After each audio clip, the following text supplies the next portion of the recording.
mga ka-apple. So kung mapapansin niyo po, itong tanim nating apple ngayon is wala po siyang dahon. Ayan.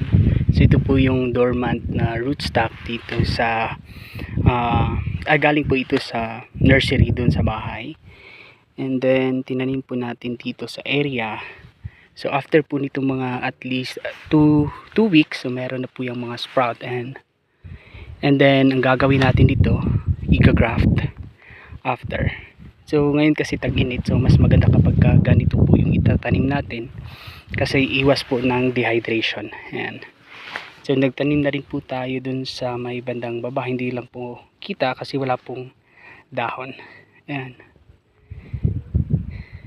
So tag-init po talaga ngayon dito sa Kapatagan. So mga siguro 1 month na mahigit na walang ulan. Ayan. Talagang dry na po yung ating lupa.